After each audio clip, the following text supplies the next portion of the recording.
먼 이국 땅에서 부모를 잃은 자녀들, 또 자녀를 잃은 부모들, 또 여러 가지 사연들을 우리가 듣게 될 때에 참 저들의 아픔을 생각할 때 우리의 마음 또한 무겁기만 합니다. 바라기는 빨리 생사가 확인되고 비록 시신이라도 잘 수습되기를 바라는 마음 우리가 갖기를 바랍니다. 이처럼 우리의 삶에는 예기치 못한 많은 일들이 일어나고 있습니다. 우리의 힘으로, 우리의 노력으로 뭔가 해결할 수 있는 일도 있지만, 그러나 내 의지와는 상관없이 갑작스럽게 닥쳐오는 여러 가지 고통에 대해서는 우리가 그 앞에 무기력함을 느끼죠. 내 힘으로 안 되는구나, 나는 어쩔 수 없구나, 이런 생각이 들 때 참 우리의 약함을 깨닫게 됩니다. 평소에는 나는 모든 것을 할 수 있다고, 나는 정말 힘이 있다고 생각하지만 이렇게 갑작스럽게 닥치는 여러 가지 고통과 아픔에는 우리가 어떻게 할 수 없는 그런 것을 느낄 때 우리의 연약함을, 인간의 한계를 경험하게 됩니다. 왜 우리는 이처럼 약한가? 우리는 왜 모든 것을 할 수 없는가?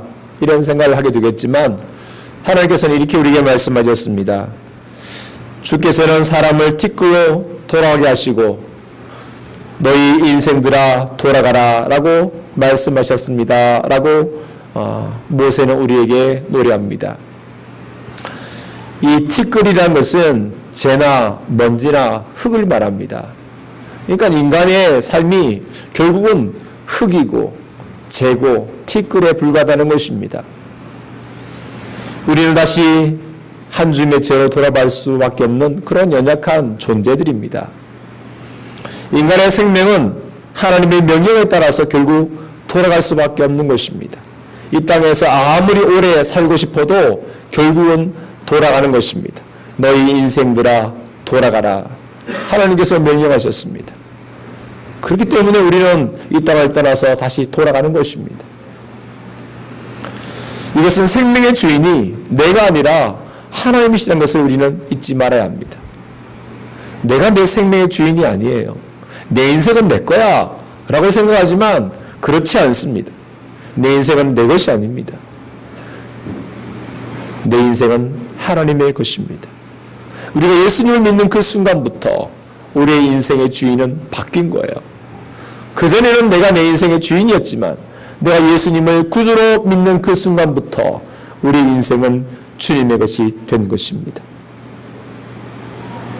그런데 많은 사람들의 공통적인 마음이 있는데 그것은 바로 하나님을 없다고 말하는 것입니다. 하나님이 어디 있느냐? 내 눈에 보이지도 않고 내 손에 만지지도 않고 내가 경험할 수도 없기에 하나님은 없다, 이렇게 그들은 생각하는 것입니다. 사실 내가 보고 내가 만지고 내가 경험하는 것이란 우리가 얼마나 되겠습니까? 우리가 이 지구라는 땅덩어리에서 살고 있습니다. 그 중에 대한민국이라는 곳에 살고 있어요. 또 그 중에 화성시, 이곳 송산동에 우리는 살고 있습니다. 우리는 한 번도 보지 못한 동식물들이 얼마나 많은지 모릅니다. 가끔 TV에 보면 저렇게 생긴 동물이 있었는가? 저렇게 생긴 식물이 있었는가? 하는 것들이 많습니다. 우리가 알지 못하는 자연현상들이 얼마나 많습니까? 많은 과학자들이 열심히 밝히고 있지만 아직도 모르는 신비들은 얼마든지 많습니다. 우리가 경험해보지 못한 많은 일들이 우리 주변에서 일어나고 있습니다. 하물며 이 우주라는 곳에서의 지구는 너무나 작은 별이지요. 이 지구를 넘어 저 우주에서 일어나는 일들을 우리가 어찌 알겠습니까? 이처럼 이 우주 너머에 계신 하나님, 이 우주를 만드신 그 하나님을 내가 보지 못했다고, 내가 만지지 못했다고, 내가 경험해보지 못했다고, 하나님은 없어, 이렇게 말하는 우리의 판단은 과연 옳은 것일까요? 성경은 그들을 어리석은 사람이라고 말씀합니다. 그 마음에 하나님이 없다고 말하는 사람들은 어리석은 자다라고 말씀하셨습니다. 그 사람도 우리에게 물을지 모릅니다. 그러면 넌 어떻게 아냐?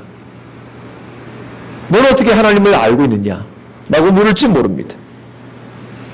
우리도 하나님을 눈으로 보지 못했고 우리의 손으로 하나님을 만져보지도 못했고 우리 하나님을 직접 경험해 보지도 못했습니다. 그럼에도 우리는 알게 되는 것은 바로 믿음 때문입니다. 믿음. 하나님께서 이렇게 말씀하셨습니다. 믿음으로 우리는 이 세상의 모든 것이 하나님의 말씀으로 창조되었으며 보이는 것이 보이지 않는 것으로 만들어졌다는 것을 알게 되었다고 고백합니다. 믿음으로 이 세상에 하나님께서 말씀으로 창조하신 것을 우리는 알게 되었다는 것입니다. 보이지 않는 것이 이 보이는 것들을 만들어냈다는 것을 우리는 알게 되는 것입니다. 이렇게 우리는 믿음으로 살고 있지만 하나님이 없다고 말하는 사람들, 그러면 그들은 얼마나 아름답게 멋있게 살고 있는가? 그들의 삶은 어떠합니까?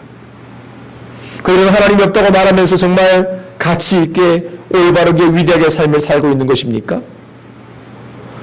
오늘 하나님께서 이렇게 평가하셨습니다. 먼저 그들의 마음입니다. 하나님이 없다고 말하는 사람들의 마음은 이미 부패해서 악취가 나고 독성이 가득한 상태라고 말씀하셨습니다. 하나님이 없다고 말하는 사람들의 마음은 이미 부패했다는 거예요. 썩을 대로 썩었다는 것입니다. 온갖 악취가 난다는 거예요. 겉으로는 가릴지 모르지만 그러나 인간의 본성에 있는 그 악취, 그 더러움, 그것을 품고 있다는 것입니다. 그들의 태도에 대해서 이렇게 말씀하셨습니다. 그들은 하나님께서 몹시 싫어하시는 일들을 서슴없이 저질러 증오의 대상이 되었다라고 말씀합니다. 하나님이 싫어하시는 일들을 일부러 찾아서 한다는 거예요. 하지 마라. 그런 것은 오히려 하고, 해라 하는 것은 오히려 하지 않고. 그들의 모습은 어떠합니까? 그들 중 선을 행하는 사람은 아무도 없다고 말씀하셨습니다. 아무도 선을 행하지 않는다는 거예요. 우리는 이 사회를 보고 있습니다. 이 사회가 건강하고 행복한 사회일까요? 우리가 보는 사회는 지금 병들어가고 있습니다. 많은 사회학자들이 우리의 사회는 점점점 악을 향해서 가고 있다고 걱정합니다. 우리가 그것을 피부적으로 느끼지 않습니까? 갈수록 사람들의 상태는 마치 미쳐가는 사람처럼 되어가고 있다는 것입니다. 묻지마 살인 같은 것들이 자연되고 있고요. 가족 간에 온갖 악행들이 저지르고 있습니다. 또한 서로를 참지 못해서 마약을 먹이기도 하고 또 몰래 뒤를 따라가기도 하고 기숙사에 몰래 침입하기도 하고 지금 그런 일들이 계속해서 일어나고 있습니다. 타락한 인간의 보선대로 살아가는 사람들의 모습은 마치 멸망하는 짐승처럼 이성 없는 짐승처럼 살아가고 있다는 것입니다. 우리가 그런 모습들을 우리가 좀 보고 있지 않습니까? 우리는 이 세상의 속에서 무엇에 관심을 둬야 하겠습니까? 그것은 곧 하나님의 관심이 무엇인가를 깨닫는 것입니다. 오늘 말씀에서 하나님께서는 하늘에서 인생을 굽어 살피신다 말씀하셨습니다. 이 굽어 살피다는 것은 우리의 삶을 하나하나 지켜보신다는 것이죠. 어디에서요? 하늘에서. 하늘이란 말은 저 구름이 떠다니는 하늘도 있지만 그보다 더 초월적인 하나님, 더 초월적인 곳, 바로 하나님 계신 천국을 말씀하죠. 세상의 모든 것을 살피시는 전능하신 하나님께서 우리의 인생을 굽어 살펴보신다 말씀하셨습니다. 기독교에서 말씀하고 있는 하나님은 세상의 그 어떤 종교에 말하는 신과 다릅니다. 우리가 믿고 고백하는 하나님은 온 우주 만물을 창조하신 하나님이시죠. 그러나 창조만 해놓고 끝내시는 분이 아닙니다. 지금 여전히 다스리시고 우리와 함께 하시고 우리의 모든 삶을 일일이 살피시는 분이십니다. 우리의 기도에 응답해 주시고 우리를 사랑으로 품어주시는 분이십니다. 역대하 16장에 이렇게 말씀합니다.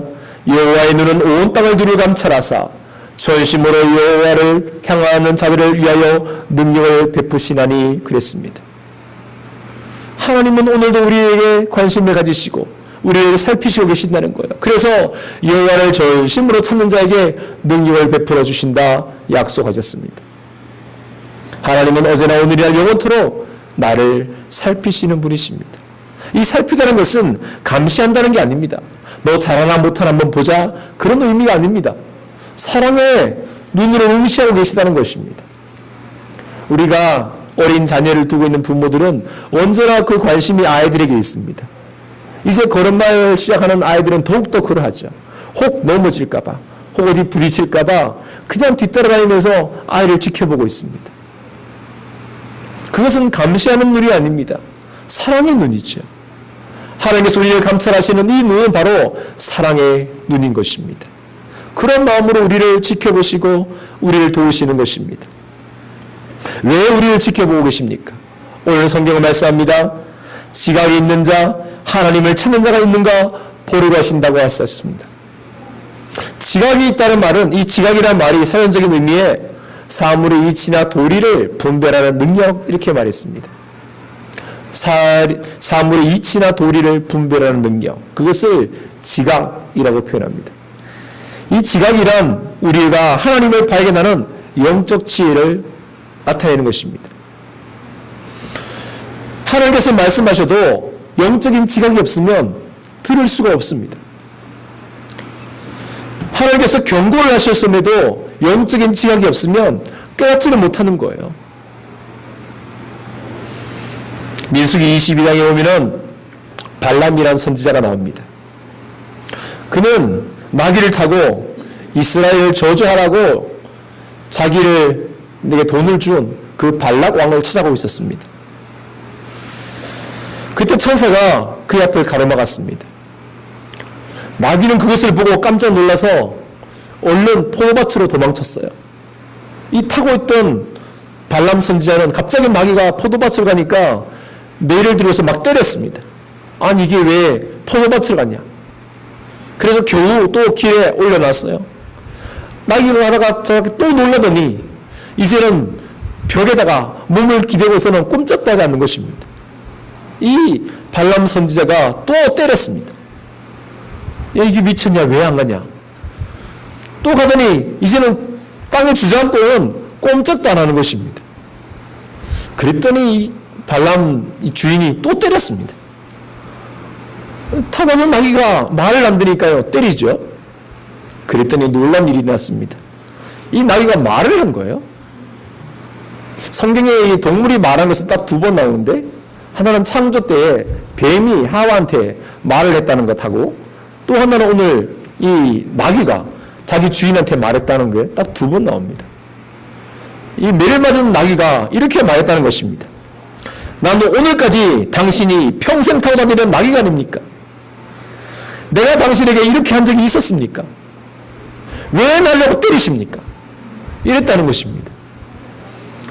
이 발람 선지자가 얼마나 놀랐겠습니까? 갑자기 나귀가 말을 하니까요. 그때 천사가 발람에게 이렇게 말씀했습니다. 내가 가서는 안 될 길을 가기 때문에 내가 너를 막으려고 왔으나 나귀가 나를 보고 3번이나 피해갔다. 만일 나귀가 피하지 않았더라면 내가 벌써 너를 죽이고 나귀만 살았을 것이다. 무슨 말씀입니까? 왜 나귀가 그 길을 피하려고 했는지, 왜 멈춰서려고 하는지 그 발람은 알지 못했습니다. 하나님께서 발람의 눈을 여시자 그 자기 앞에 천사가 칼을 들고 서 있다는 것을 보게 된 거예요. 조금만 더 갔으면 칼을 휘둘렀을 것입니다. 그런데 나귀가 그걸 보고 놀라가지고 포도밭으로 도망가고 또 겨우 길에 앉혀놨더니 또 보고 놀라가지고 담에 붙고 또 놀라서 꼼짝도 못하고 엎드리셨던 것입니다.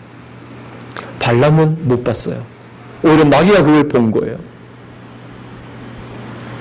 어떤 때는 짐승보다 못한 사람 이런 표현을 하는데 아마 이 발람이 지금 나귀보다 못한 사람이죠. 나귀는 지금 하나님의 천사를 보았는데, 칼을 들고 있는 하나님의 천사를 봤는데 발람은 보지 못한 것입니다. 자기가 가는 그 길이 잘못된 것을 경고하시는 하나님의 경고를 이 발람은 지각이 없었기 때문에 깨닫지 못한 것입니다. 돈을 준다니까 하나님께서 발람에게 절대 이스라엘을 저주하지 마라, 거기 가지 마라 라고 말씀하셨는데도 발람이 돈을 막 준다니까 그거 돈 탐나가지고 알았다고 내가 가겠다고 이래서도 나귀를 타고 지금 가고 있는 거예요. 결국 하나님께서 막으신 것이죠. 하나님께서는 지금도 하나님의 뜻을 깨닫는 영적 지각을 갖기를 원하십니다. 우리에게 끊임없이 말씀하고 있어요. 우리를 경고하고 계십니다. 그런데 우리가 영적인 지각이 없다면 그것을 깨닫지 못하고 잘못된 길로 계속 간다는 거예요. 잘못된 삶을 계속 살아간다는 것입니다. 우리가 일어나는 많은 일들이 있습니다. 그 일들 속에 하나님께서 나를 깨우치시는 말씀이 있다는 것입니다. 왜 내게 이런 어려움이 왔을까? 왜 내게 이런 일들이 벌어졌을까? 왜 우리 가정에 이러한 일들이 생겼을까? 하나님께서 말씀하시는 영적인 지각을 가져야 하는 것입니다. 그럴 때 오늘 발람이 눈을 떠서 자기 앞에 위기를 보고 정말 죽을 뻔했구나. 내가 지금 잘못된 길을 가고 있었구나. 깨닫는 것처럼 우리가 올바르게 깨닫게 되는 것입니다. 하나님 이런 영적인 지각을 가진 사람들을 살피시고 계시다는 것입니다. 하나님께서는 하나님을 찾는 자가 있는가를 지켜보고 계신다고 말씀합니다. 이 찾다는 말은 구하다, 따르다 이런 뜻도 있지만 예배하다 이런 뜻도 있습니다. 하나님께서는 하나님을 전심으로 찾는 사람들, 하나님께 엎드려 구하는 사람들, 하나님을 예배하는 사람들을 찾으신다고 말씀합니다. 세상이 힘들 때는 하나님을 찾다가도 또 편안해지고 오염이 지나가면 하나님을 잊어버리는 사람들이 많다는 것을 우리는 알게 됩니다. 사실 우리도 그런지도 모르죠. 어려울 때는 하나님 좀 도와주세요 라고 말하지만 그런 어려움이 다 지나고 아무 힘든 일이 없을 때, 편안해질 때 언제 그랬느냐는 것처럼 우리가 하나님을 잊어버릴 때가 많습니다. 지금의 세상은 하나님을 찾을 때인데도 불구하고 찾지 않고 오히려 하나님을 잊어버리고 있는 그런 때라 생각이 됩니다. 불행히도 하나님을 잊어버리고 살아가는 시대입니다. 하나님 없이도 얼마든지 행복하게 살 수 있다고 우리는 믿고 있다는 것입니다. 그 믿음이 얼마나 큰지 우리는 하나님을 찾지 않고 있습니다. 예수님께서도 우리에게 말씀하셨습니다. 참되게 예배를 드리는 사람들이 영과 진리로 아버지께 예배를 드릴 때가 온다. 그때가 바로 지금이다.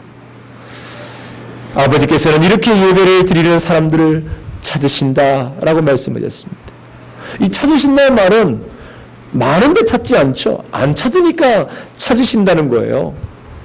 많은 사람들이 하나님을 전심으로 예배하는 사람들이 없다는 거예요. 그러니까 하나님이 그런 사람들이 어디 있는가를 찾고 계신다는 것입니다. 하나님께서 찾으시는 그 예배자, 오늘 여러분들이 바로 그 한 사람이 되기를 바랍니다. 수많은 사람들이 수많은 교회에서 예배를 드리고 있지만 정말 하나님이 찾으시는 예배자인가? 하나님께서 정말 찾고자 하시는 그런 예배자, 그 사람이 내가 돼야 되는 거예요. 하나님께서 찾으시는 사람이 될 때 우리는 어떤 은혜를 얻게 되는 것입니까? 오늘 이렇게 말씀하셨습니다. 이스라엘의 구원이 시온에서 나오기를 바라노라 라고 말씀합니다. 하나님의 구원이, 이스라엘의 구원이 시온에서부터 나오기를 원하노라. 이 구원이라는 것은 우리가 생각하기를 이 땅에 살다가 죽으면 하나님께로 가는 것, 이것을 구원이라고 생각합니다. 물론 맞습니다.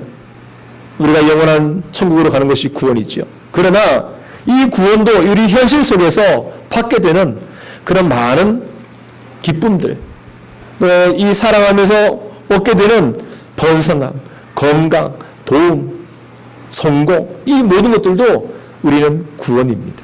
하나님의 구원이에요. 예수님을 통해서 베푸신 이 구원이 우리의 삶 속에 주님은 가득하기를 원하시는 거예요. 어디를 통해서? 시온을 통해서. 시온 어디입니까? 바로 예루살렘이죠. 하나님의 성전이 있는 예루살렘입니다. 오늘로 말하면 교회예요. 하나님의 구원이 교회를 통해서 여러분들에게 임하기를 원하시는 것입니다. 우리가 이 자리에 나와서 예배하는 것, 하나님께 영광이 되는 것도 있지만 또 우리에게 주시는 하나님의 은혜와 복을 받는 시간인 것입니다. 하나님께서는 우리에게 교회를 통해서 날마다 복을 베풀어 주시기를 원하십니다. 우리의 영혼이 구원을 받는 것뿐만 아니라 우리의 삶에 건강과 복과 은혜와 번성과 성공을 주시기를 주님은 원하시는 것입니다. 이렇게 하나님을 예배하는 삶이 될 때 자기 백성을 다시 번영하게 하실 때 야곱이 즐거워하고 이스라엘이 기뻐한다고 말씀합니다. 하나님께서는 우리로 하여금 다시 번영하기를 원하시는 것입니다. 예수 믿는 사람들이 그냥 아이고 어렵게 살고 고통 중에 살고 겨우 허덕허덕거리고 살고, 누가 그런 자녀가 되기를 바라는 부모가 어디 있겠습니까? 우리 자녀가 다 행복하기를 바라고, 다 풍성하기를 바라고, 건강하기를 바라고, 다 성공하기를 바라는 것이 부모의 마음 아닙니까? 누가 부모가 되어서 자녀가 그냥 어렵게 살고 그냥 고통 중에 살고 그런 마음을 갖는 부모가 어디 있겠습니까? 하물며 자기 아들까지 주신 하나님께서 그의 사랑하는 백성들이 고통 중에 그냥 절망 중에 살기를 원하시는 하나님이시겠습니까? 그렇지 않습니다. 하나님께서는 우리의 삶을 풍성하게 가장 아름답게 해주시는 분이십니다. 그러기를 원하시는 분이에요. 그렇기 때문에 예수님께서 이 세상에 오신 것입니다. 예수님께서 오신 목적이 이렇게 말씀합니다. 도둑이 오는 것은 도둑질하고 죽이고 멸망시키는 것뿐이지만 내가 온 것은 양으로 생명을 얻게 하고 더 풍성하게 얻게 하려는 것이라. 양으로 하여금 생명도 얻을 뿐만 아니라 그들의 삶이 더 풍성해지기를 원한다고 말씀합니다. 우리로 주 안에서 기뻐하며 즐거워하기를 원하시는 것입니다. 이 기뻐하고 즐거워한다는 말은 곧 행복한 삶을 나타내는 것입니다. 행복한 사람은 기뻐하고 즐거워합니다. 내 삶에 기쁨이 있고 즐거움이 있다는 것은 나는 곧 행복한 사람이에요. 그러나 나는 기쁨이 없어요. 나는 웃을 일이 없어요. 나는 즐겁지 않아요. 그런 사람들은요, 불행한 인생을 살고 있는 거예요. 여러분, 거울 속에 여러분을 보십시오. 얼마나 얼굴이 웃고 계시는 분이십니까? 아니면 그냥 얼굴이 우울해 계십니까? 거울 한번 보세요. 화장할 때만 거울 보지 말고 내가 지금 웃고 있는지, 내 얼굴이 지금 펴 있는지, 아니면 그냥 쭉 찡그려 있는지. 우리의 삶에 복을 주시기를 원하시는 주님의 이름, 우리가 그 이름을 의지하게 될 때 주님 우리에게 기쁨을 주시는 거예요. 이 기쁨은요, 그냥 뭐 하나 얻었다고 얻어지는 기쁨이 아닙니다. 뭐 하나 가졌다고, 돈이 있다고, 높은 자리에 얻었다고, 성공했다고 얻어지는 기쁨이 아니에요. 그것은 한순간입니다. 금방 또 사라집니다. 돈을 벌 때도 있지만 돈을 잃을 때도 있지 않습니까? 높은 자리에 오를 때도 있지만 높은 자리에서 떨어질 때도 있어요. 뭔가 계획한 일들이 성취될 때도 있지만 또한 실패할 때도 있습니다. 그럴 때마다 우리가 기뻐했다가 또 우울했다가 기뻐했다가 우울했다가, 이것은 참된 기쁨이 아니에요. 주님께서 주시는 기쁨은 하늘로부터 오는 기쁨입니다. 그것은 잃어버리지 않아요. 그것은 사라지지 않습니다. 그 기쁨은 영원한 기쁨이에요. 뭔가 있다고 해서 또 뭔가 잃었다고 해서 슬퍼하거나 우울하는 기쁨이 아니에요. 있거나 없거나 우리의 삶이 어디에 있든 우리가 기뻐할 수 있는 기쁨을 주님께서 주시는 것입니다. 하늘로부터 오는 기쁨인 것입니다. 이러한 행복을 주님은 주시기를 원하시는 분입니다. 사랑하는 성도 여러분, 우리는 누구입니까? 우리는 하나님이 없다고 말하는 사람들이 아닙니다. 우리는 멸망하는 짐승처럼 이성 없는 짐승처럼 살아가는 사람들이 아닙니다. 우리는 하나님이 찾으시는 사람들입니다. 우리는 하나님께서 사랑하시는 사람들이에요. 그래서 우리는 주님을 예배하고 주님의 구원을 경험하는 그런 삶을 살아가는 것입니다. 오늘도 주님께서 우리로 하여금 즐거워하고 기뻐하시도록 우리를 이끄신다는 것을 기억하고 우리 모두가 주님 안에서 행복한 삶을 누리시기를 간절히 바랍니다. 기도합시다. 은혜로우신 하나님, 우리의 삶을 복되게 하시는 주여, 많은 사람들이 하나님이 어디 있냐고 하나님이 없다고 말하고 있습니다. 그러나 주님 오늘도 여전히 살아계셔서 우리들을 이끌어 주시고 우리의 영원한 기쁨, 소망, 은혜를 주시니 감사합니다.